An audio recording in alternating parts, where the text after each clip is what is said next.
Ya, setelah Wong Song mengatakan hal itu, akhirnya si bos berkata, akhirnya kita masuk di babak pertandingan level jenderal.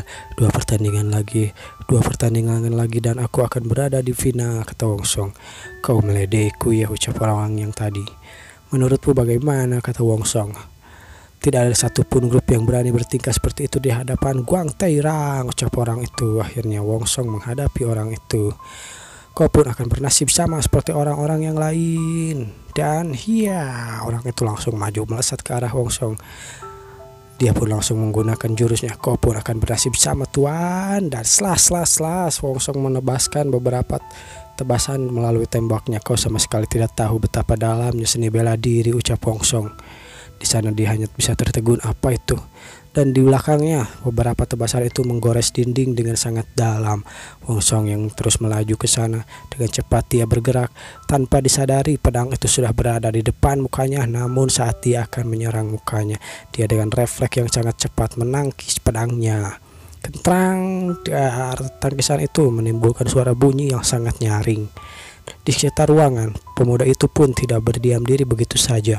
Dia menggunakan golok yang berada di tangan kirinya untuk menebas kaki Wong Song. Namun hal itu bisa ditahan oleh tangan dari ombak yang dipegang oleh Wong Song. Akhirnya beberapa tusukan tebasan pun terjadi. Tang tong tang tang tang ting ting ting. Sekali lagi dia akan dicolok matanya. Namun saat itu terjadi, dia menggunakan jurus angin topan yang bertiup sangat keras. Orang sepertimu tidak akan bertahan lama di dunia ini. Jika kau tidak ingin dipandang rendah, jadi berlatihlah lebih giat lagi, ucap Wong Song. Teknik bulan ke-6 sabit, penyegalan dan malam penghancuran gulita. Lalu Wong Song menggunakan jurusnya.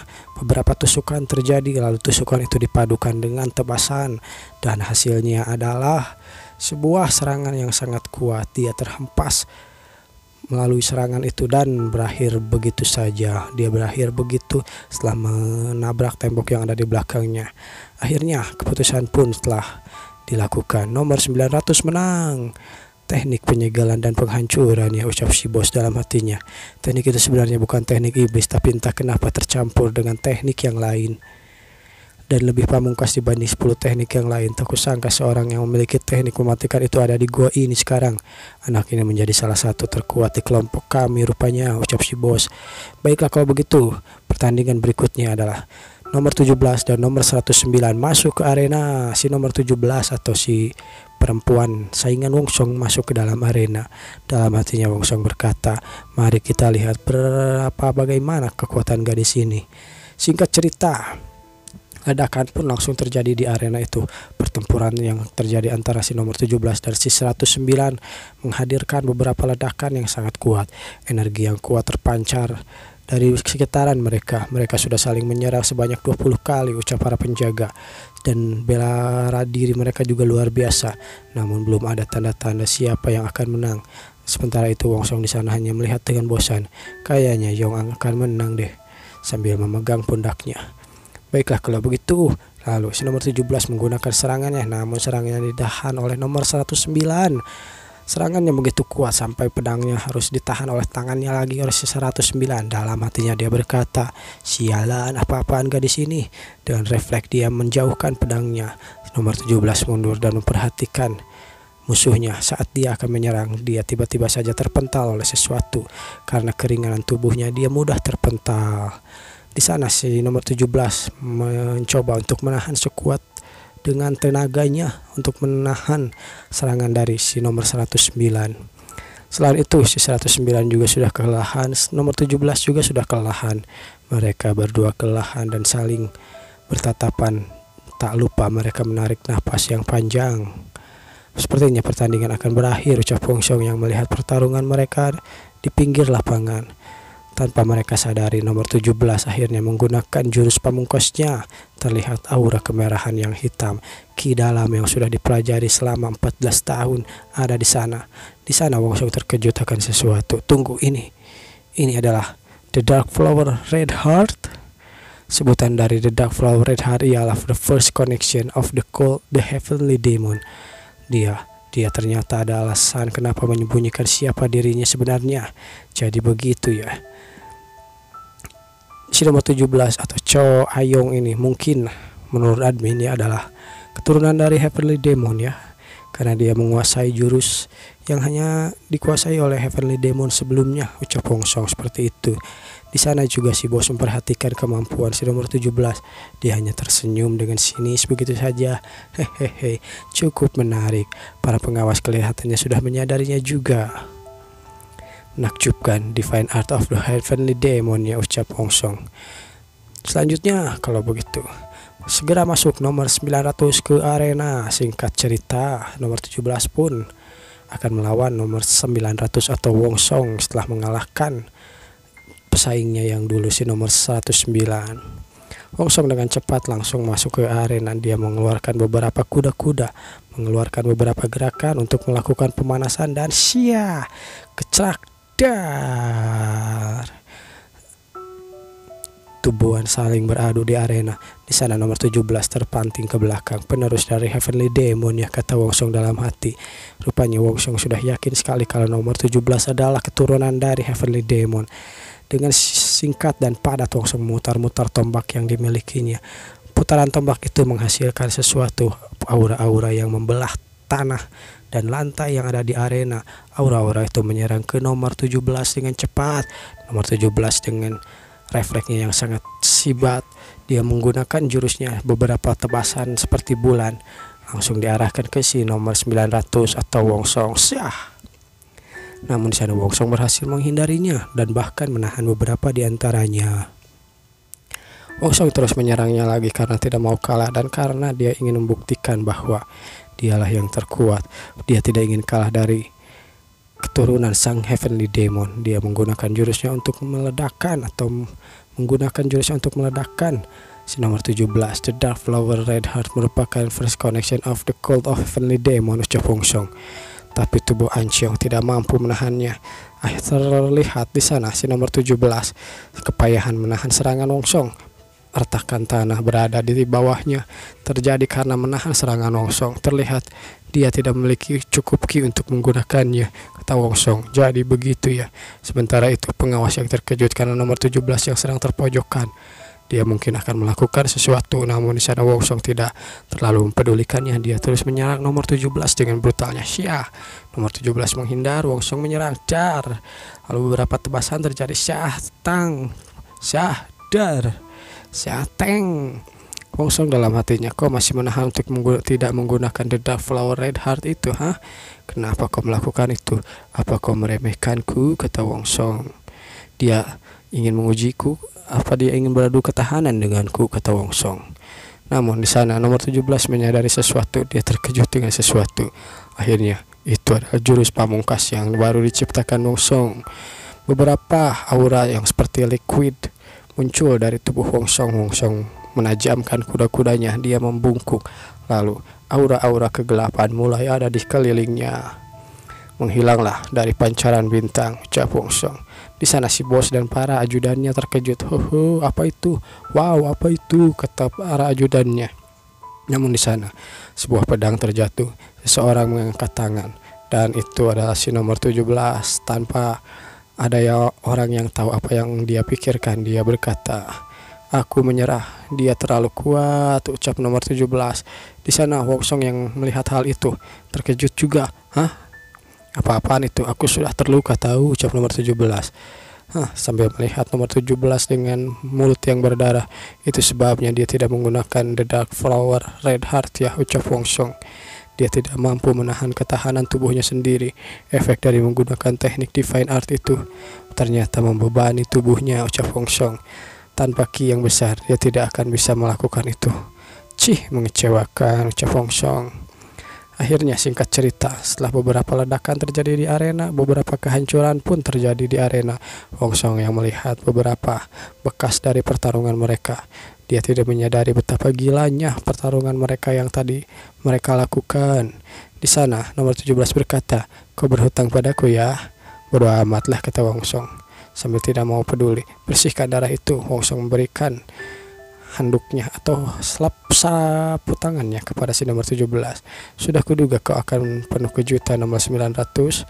Sudah aku bilang bodoh amat, kata Wong Song. Akhirnya akhir dari pengujian pun selesai. Pemenang dari pertarungan hidup dan mati, juara dari ujian ini adalah nomor 900, ucap si bos.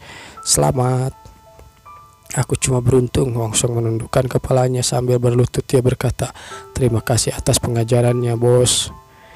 Beruntung, ya itu bisa jadi, kata si bos. Nomor 900, saat ujian dimulai kau termasuk peserta yang terlemah di sini. Jadi tegakkan kepalamu, ucap si bos.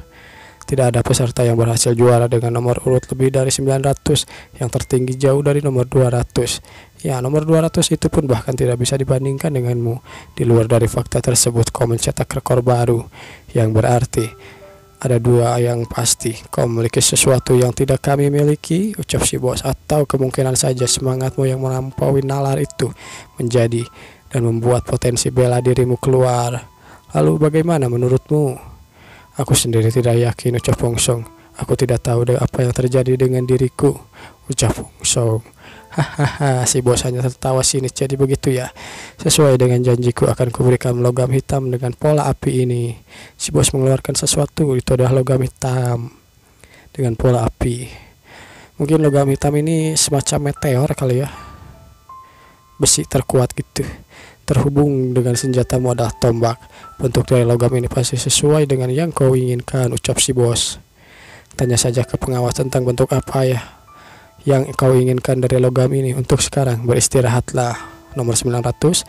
Akhirnya mereka pun beristirahat. Di akhir cerita, pengawas berkata, kerja bagus kalian semua.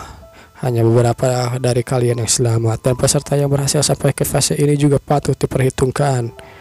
Tapi apa kalian sadar, lalu orang-orang itu hanya bisa tertegun atau tertahan oleh sesuatu. Kalian akan tetap berlatih di sini selama 6 bulan lagi.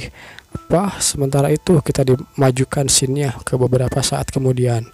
Karena ujian terakhir yang sebenarnya adalah berada di luar sana. Wongsong yang sepertinya sudah dikirim keluar dari gua. Dia menggunakan jubah dan berada di padang pasir. Sementara itu kita dibalikan lagi ke si bos. Program pelatihan ini berlangsung selama 10 tahun dan kalian baru menyelesaikannya kurang dari 9 tahun. Ingat ini, di sisa 6 bulan pelatihan ini kalian akan melewati ujian neraka terakhir. Sambil mengingat-ingat ujian neraka, mereka semua benar-benar ketakutan. Dan ujian terakhirnya berupa berada di luar sana. Ingatlah semua ini. Ternyata benar, Wongsong berada di luar dan dia akhirnya dikirim keluar gua. Wongsong berada di sebuah gurun yang antah berantah. Ujian terakhir ada di gua ini. Maksud dari sesungguhnya itu adalah pelatihan yang dilaksanakan di luar gua.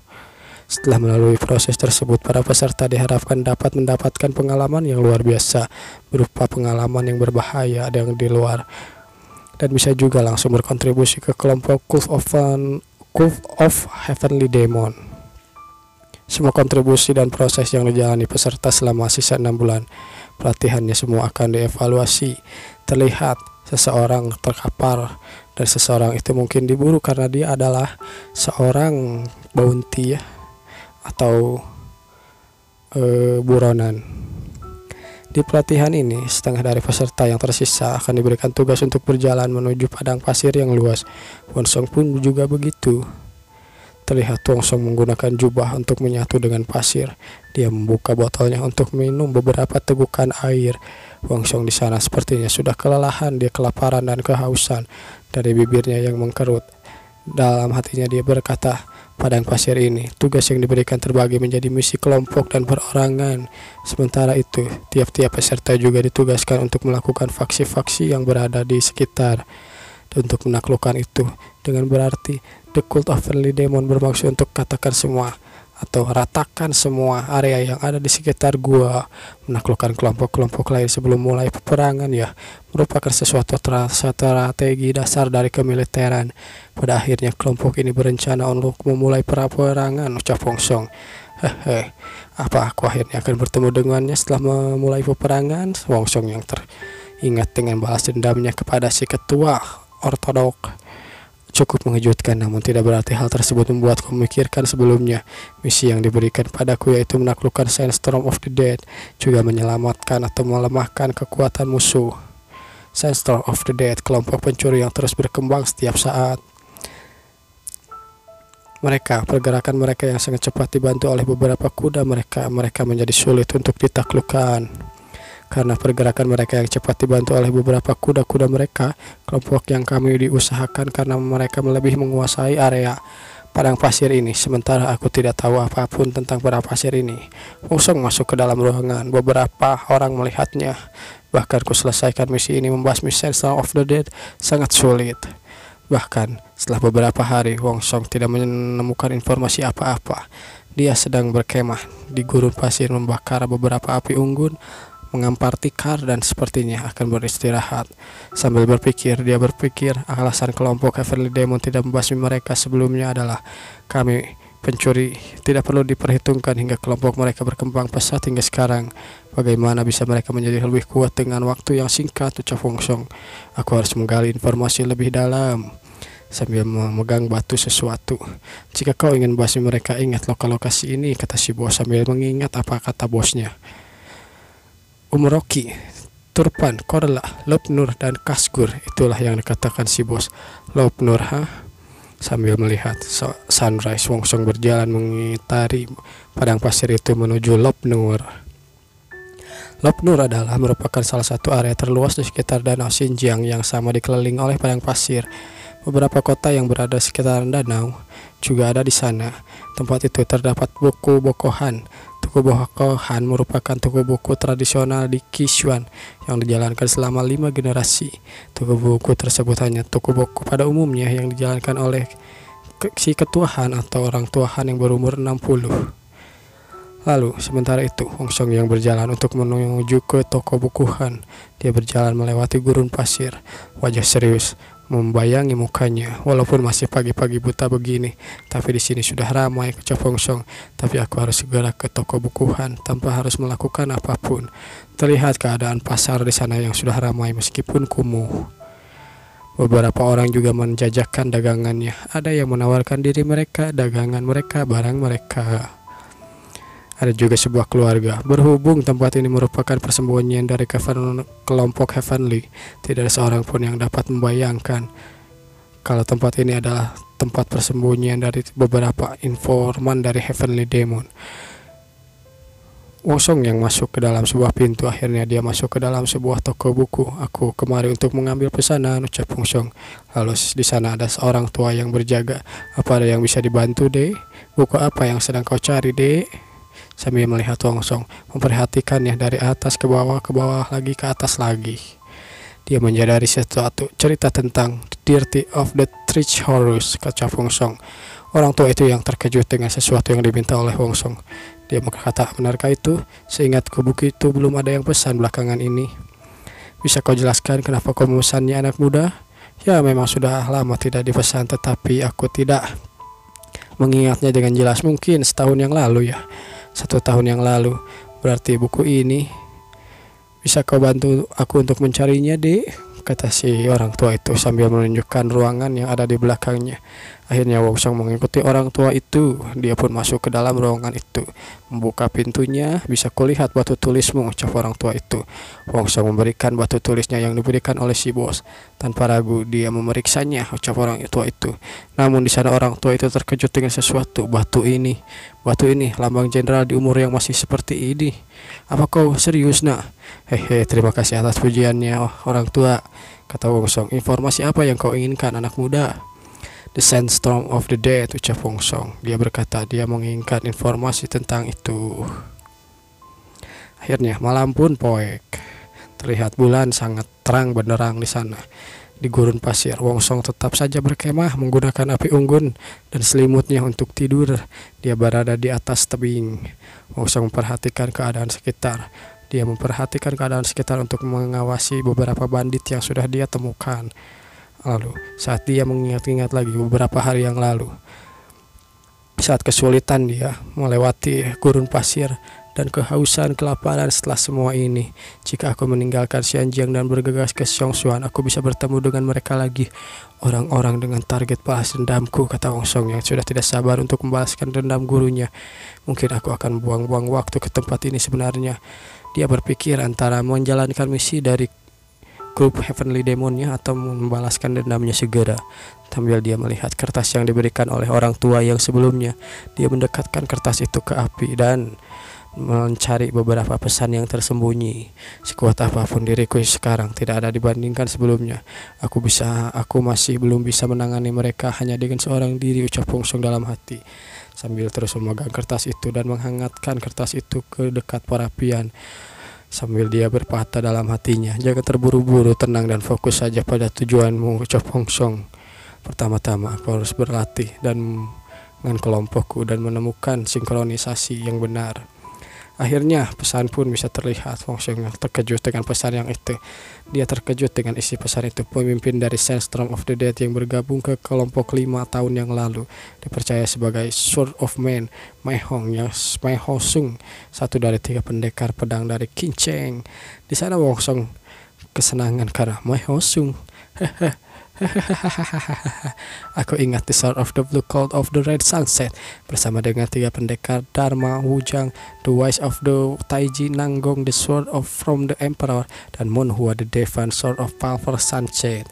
Mereka berlima. Seni bela diri mereka tersebut merupakan salah satu seni bela diri yang sulit dipelajari, penerus dari seni bela diri Kincheng-nya, Mai Ho Sung. Sementara itu, Kincheng murid pertamanya adalah Shou Hinghak. Sementara itu sejak kecil beliau telah dipilih sebagai Sword of Heaven of the Three Sword Kincheng. Dia berhasil mempelajari ketiga seni bela diri tersebut. Dan saat dia diangkat sebagai tetua, beliau mengangkat 3 murid untuk menjadi penerus The Three Sword of the Kincheng. Masing-masing dari mereka menguasai Heavenly Sword of Earth dan Heavenly Sword of Man. Salah satu dari ketiga murid tersebut sambil membayangkan mukanya, maksudku, musuhku juga adalah musuh guruku. Jadi kenapa dia di sini? Rupanya mungkin itu adalah murid dari musuhnya yang dulu atau target balas dendamnya si Wongsong yang dulu ya. Apa alasan salah satu dari Three Sword Kincheng ada di tempat gersang ini, ucap Wongsong. Dalam hatinya dia berpikir dengan keras. Dia berjalan dalam gelapnya kegelapan. The Sword of Man menjadi anggota The Sandstorm of the Dead 5 tahun yang lalu. Sambil menggunakan kekuatan dari ki-nya, dia menancapkan itu ke dalam tanah. Tidak mungkin ini kebetulan, ucap Wongsong. Akhirnya dia setelah sekian lama mengeluarkan tombaknya. Kain pun sudah dilepas dan terlihat beberapa kilauan yang sangat gelap namun indah, hasil dari batu kegelapan yang mungkin adalah meteor. Menurut saya sudah jelas yang mereka cari di sini adalah saat kutangkap mereka, salah satu dari mereka. Tunggu saja, Wongsong akhirnya mengeluarkan tombaknya tanpa membungkusnya lagi. Dia berjalan, berhenti dan melihat ke arah bulan. Namun sebenarnya bukan bulan yang dia lihat, namun sebuah pondok yang berada di atas tebing. Sebuah pondok di atas tebing itu berada di sana yang kemungkinan adalah markas mereka. Wongsong mengamati pondok itu dengan cermat. Beberapa bagian terlihat kosong. Di sana Wongsong terus menyelinap, namun ketika mendekati sesuatu, akhirnya Wongsong melihat sesuatu. Ada orang di luar, tapi sepertinya tidak ada dari mereka adalah Sword of the Man. Targetku tidak ada di sini. Mungkin dia tidak ada di sini sekarang.